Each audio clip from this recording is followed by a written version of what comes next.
The morning that changed everything began like any other. Carla arrived at Underworld with her coat collar turned up against the drizzle, her hair pulled into a knot at the nape of her neck. The factory was awake with the small noises that meant life.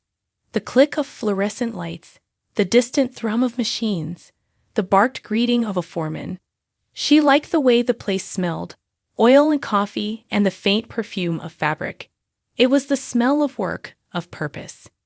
She had been trying lately to behave as if change was a future possibility rather than a threat.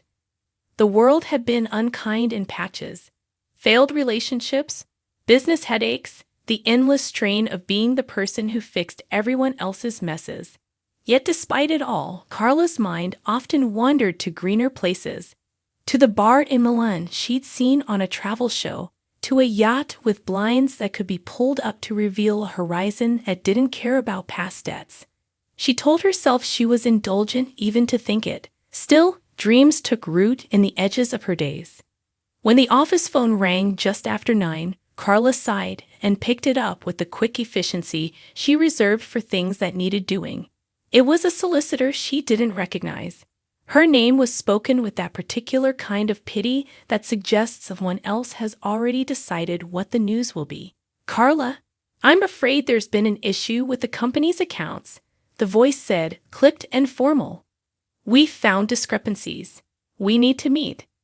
Her first instinct was annoyance, an irritation at having to waste time, at another crisis to manage. But then the solicitor said the words that made the room tilt. "There's an investigation. HMRC have been notified. We advise you don't speak to anyone until you've seen the paperwork." An investigation. The words landed like a cold stone in Carla's stomach. She had always been careful, painfully so. Underworld had been her child.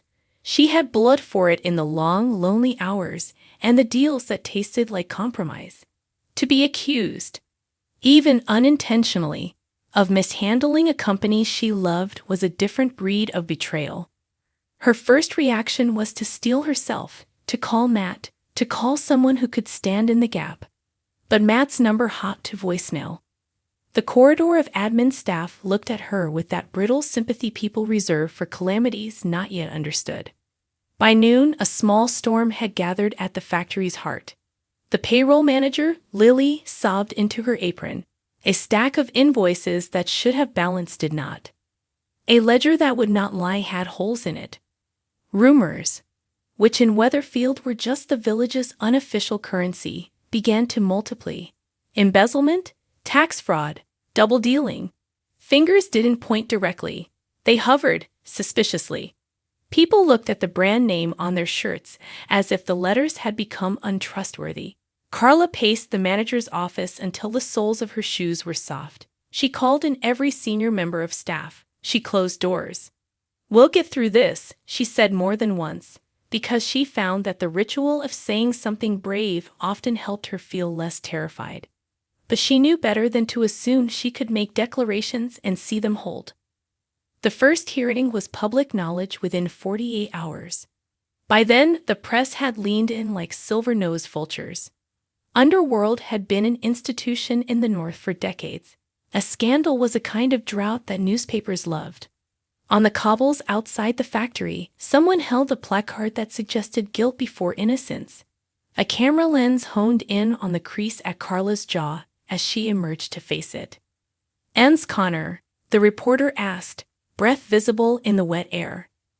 "How do you respond to allegations of mismanagement?" Carla's hands rested on the rail. The weight of 19 years settled on her. The betrayals and the salvations. The nights she'd slept on a sofa in the office because she refused to let Underworld be taken. She wanted, in that public, sharp moment, to say many things, restraint one. "We'll cooperate fully with the authorities," she replied, voice steady. "We'll answer the questions, and we'll do what's right for the employees." It was a sentence designed to keep storms at bay.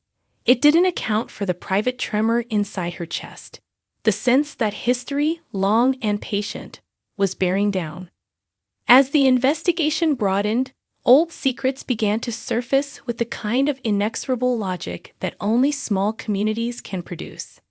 An ex-employee who had left under a cloud called in her complaints with a vengeance.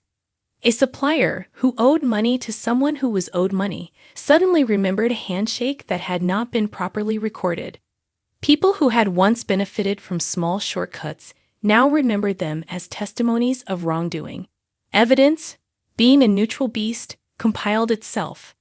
The auditors found transactions that had been routed through a shell company overseas.